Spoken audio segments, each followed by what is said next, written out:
This is Staying Married Podcast with Mo.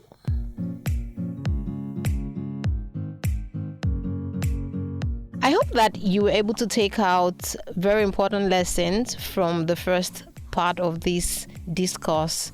We had spoken about emotional affairs, which has become a current trend as we see it in relationships and marriages nowadays. Today, I'm going to be taking us through warning signs or signals, things that can, just kind of let you know if you're beginning to go down that path and how you can avoid the pitfalls of having emotional affairs. And the first thing that I'd like to talk about today is when you start to notice that you're becoming secretive. Now, evil thrives in secrecy. So when you are consciously carrying your phone everywhere, you don't want to leave it around, you don't want your spouse to see, there is something that you need to start to pay attention to. When suddenly, you are not free and open again, you suddenly start to, guard, and, you are talking in hushed tones. I'm sure a lot of us has probably seen movies and things like that where this play out, just because you want to speak to somebody, or, you use funny codes that you weren't using before, you just start to, bring up codes, bring up, personal anecdotes and things that you use for your friend that you're getting into an emotional affair with, then you know that, something is up. So this is for you that may be threading that part, I beg your pardon, and for a spouse who starts to notice things like this. And the reason why I'm sharing these warning signs or signals is so that you can quickly help, right? Emotional affairs is not something that starts in one day. It is a cumulative thing. So a little phone call here, 5 minutes today, 10 minutes tomorrow, 15 minutes the next day. And like that, before you know it, it has become a part of you, and you're constantly looking forward to speak to this person. And then, of course, when your spouse or your, other half or better half is around, you don't want to talk to this other person. And, you just want to keep a secret. You don't want anybody to know. And then you're just hiding. Then that is a red flag. The second thing is once you start to feel any kind of romantic feelings towards another party, that is not your spouse. That is a big red flag. So this person who is just a friend, right, now starts to, pass by your table, maybe your colleague at work, and then it passes by your table. And it doesn't mean that you shouldn't, be kind or wear a smile often. There is a limitation. And when it starts to become romantic is when they start to stay on your mind. So it passes by your table, you give a smile, and then it goes, but you now stay there. The way that when you fall in love, you start to daydream. They say everything they say to you is funny. I'm sure you probably remember how you felt, or when you see young people fall in love, and that daydreaming stage and phase of love or romance. When you start to feel that way about somebody else who isn't your spouse, that is a red flag. That is a warning signal that something is going on that isn't right, that is totally wrong, and you need to deal with. The third sign, warning signal, is when you realize that you're starting to enjoy attention and affection from people or persons who aren't your spouse. So because you're not getting attention at home, nobody is paying, telling you that you look good today, or you're smelling nice today, or you did something really well, And then this other person, now, so this is the difference. It doesn't mean that outsiders or other persons cannot pay attention or show affection to you when you begin to enjoy it and look forward to it. There is trouble. So it's okay for anybody to look at you and compliment you and say, oh, you look nice today. Oh, thank you very much. And walk away. Nothing to it. It means nothing. They pass the comments. But when it starts to mean something and you're looking forward to it, and then they notice, because trust me, when somebody pays you a compliment and you enjoy it, they can tell. And that enjoyment changes the dynamics of a compliment that is very neutral from a compliment that is intended with meaning and has other innuendos that may not be spoken out in words. So when you start to find yourself enjoying attention from other persons, then you need to start to catch yourself and look for help. The fourth thing that I'll talk about is when you look forward to, so you know the way that you're carrying something and maybe you fell and your colleague is bending to help you, that light brush of hand, that pat on the shoulder, things that don't matter, that hug, friendly hug, colleague hug that stays a second longer becomes 5 seconds longer. These things. These things I'm talking about. The physical touch becomes more constant. You are going home and then you're starting to hold hands. Like, seriously? And then eye contact, deliberate eye contact. I remember when my husband started to court, before we started to court, we found ourselves within the same group where we had a concert to prepare for. I would just feel eyes on my body. That somebody's, by the time I look around, I won't find the eyes again. I was saying to my friends then that I can feel somebody looking at me with intent. When somebody is staring at you with, well, some of us have these gifts. And I'm feeling it again, like you are just a strange human being. Until I caught him, I'm like, that's the person looking at me. So, when there is lingering eye contact, and you won't look at anybody that you're not interested in, you're not likely to. So you're looking at this person with intent, you just raise up your face, and then you catch them looking at you. And it happens a tad so many times.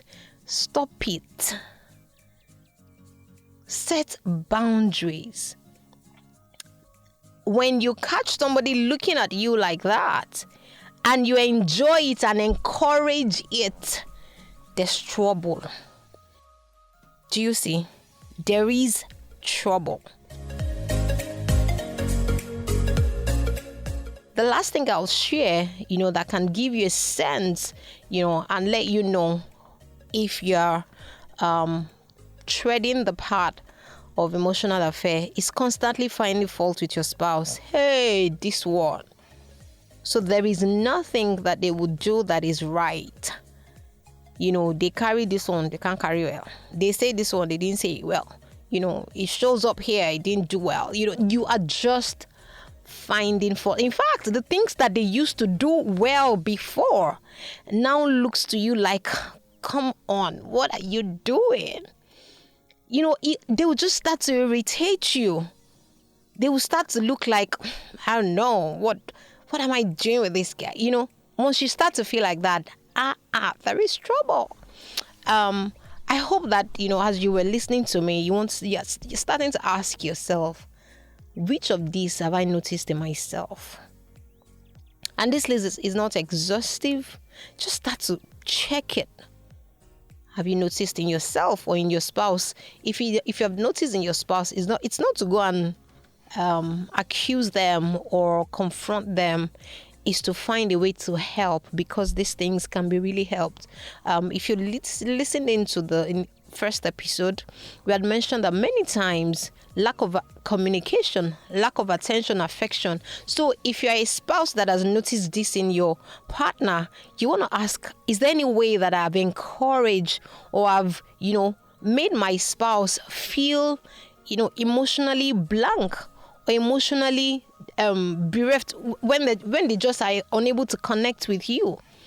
Because when you're unable to connect with your spouse, everybody, male and female, desires emotional connection. That's the way God has wired us. We just have expressed it in varying degrees. So as you listen and you're taking this point, the question is, if it's you, why am I here? What has led me here?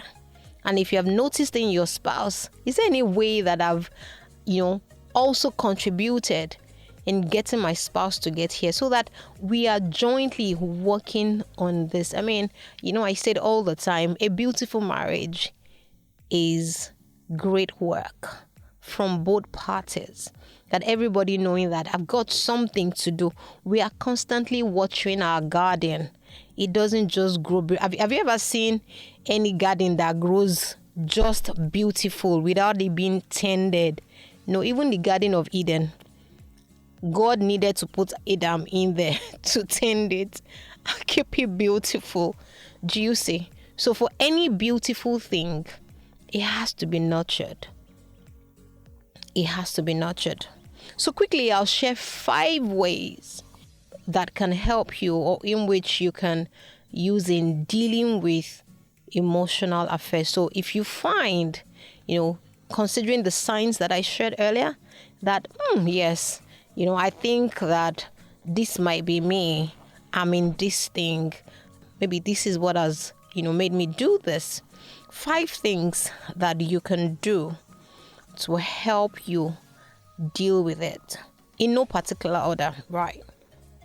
And the first thing is to find somebody that you can trust to share with and be accountable. See, evil thrives in secrecy. For as long as you're unable to speak about it, it would continue to grow, most likely. But the day that you unearth that thing and you talk about it, it's a second person hears it, or a third person, in this case, who is not the person that you're in that emotional affair with. You start to break the chains, holding you in that relationship. So you need to find somebody trusted who you can level with to say, this is where I am. This is what I think is going on. I find myself thinking this way. I find myself doing these things. I find myself liking somebody that I shouldn't. You have to be true to yourself. You have to be true to yourself and find somebody that you can speak to. And closely on the back of that is you being truthful and acknowledging that this is what you feel. A problem that is identified is half solved. It's when you don't even realize that there's a problem, that you're living in fool's paradise. But when you identify this is a problem, acknowledge how you feel and try to trace what brought me here. So perhaps I rearrange it. First thing is acknowledge, that condition or that situation. Acknowledge it. I'm in an emotional affair. God help me. That's the beginning of your liberation. And then, so how did I find myself here? How did I get here? Was it because I felt like I was lacking something? Or did my husband offend me and I just wanted to get back to him? Sometimes you find, I just wanted to get back at him, and then I started to talk to somebody else, and before you know it, boom, you find yourself in that relationship. It may not even become sexual, but you already have sexual thoughts about this person. And the Bible says that for as long as you look at another woman lustfully, you already committed adultery. So it's not until the physical act happens. So acknowledge your feelings. Acknowledge what brought you there. Identify it. Because when you identify it, you're able to trace okay, this is what happened. How can you prevent that from happening? What are the likely possibilities of other things happening that can take you there? Identify those things. Of course, in identifying it, you need to speak to somebody. That's the second part. Be accountable to somebody that you trust. A trusted friend, a counselor who can help you and walk you through the journey, of getting out of that situation. The third thing is surround yourself with people who share the same value or the values of the kind of life that you want to live. So it necessarily doesn't mean that, it's people that share your same value. If the values that you have, the friends that you have, are the ones that would encourage having emotional affairs, then you change it. Surround yourself with people with positive values. So if your friends know that this is happening and they encourage you, that is a wrong place to be. You want to change it. The book of Proverbs says that he that walks with the wise become wise. The companion of fools, they perish. So if you're working with people who encourage you to do what is evil against God and against your spouse, that is writing letter to calamity. So you must surround yourself with people that have the value of what you want to achieve. Positive value. So if your friends are not it, please change your friends. Let them chat to you and then you not respond. In fact, it's very easy to cut off things like that. When they send you a message, you don't respond. If they come and look for you, you are not available, you are busy. Okay, so I'm not teaching you that today, but you get the drift. Change your environment. Change your friends.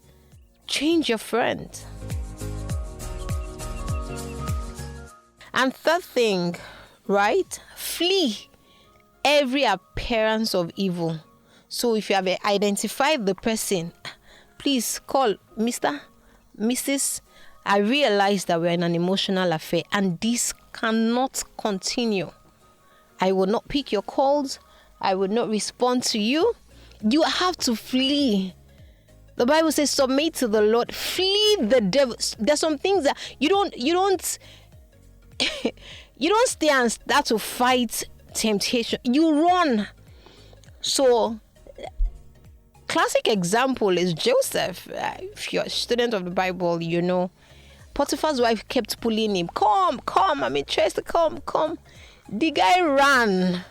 She held on to his robe. You know what? It's okay. You can hold it. He didn't wait to be collecting his robe. He ran. Don't worry. Hold the robe. I will not fall. So please flee. Whatever you make you flee. If it's a colleague in the office, if you are able to change your unit, do it. If you go home together and that's where you guys get to, talk, change your route. Stop going home together. If it's during lunch, change your lunch time. In fact, fast for 30 days. There are things that you can do. Drastic measures are required for drastic situations. You do everything to stifle that friendship. And truthfully, anything that you don't feed will not grow. It's because you were feeding the friendship. So if you are not feeding the friendship, it won't grow. So anything that is going to make you fall into that ditch, stifle it, flee every appearance, because your marriage is more important to you than a fleeting friendship or romance with somebody who is not your destiny. Your destiny is much more important. And the last thing, right, is focus on what you have. Focus on what you have. Let your perspective be that half full. Oh, thank you, God, for this that you have blessed me with. Thank you for my spouse. Thank you for our journey. Thank you because we are becoming better. Thank you because we are growing.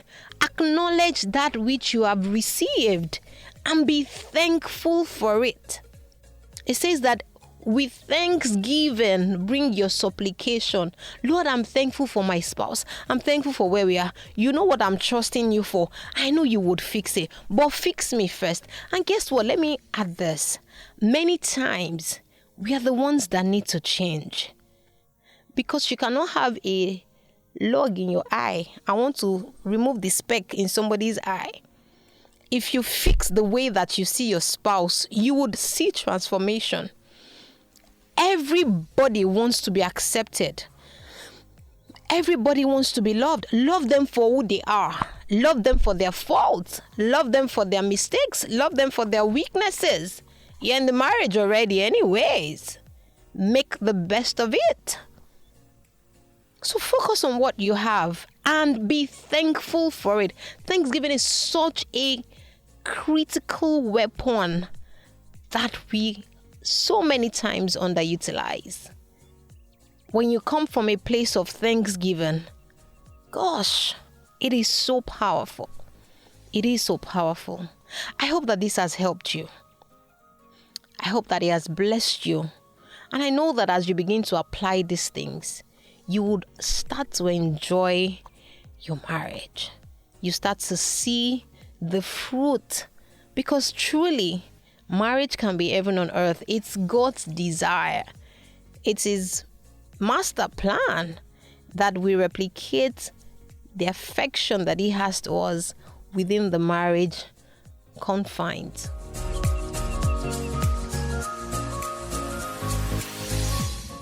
I trust that you have been blessed really. Thank you for tuning in today. Till I come your way next time on another episode of Staying Married podcast. Stay blessed. Stay happy.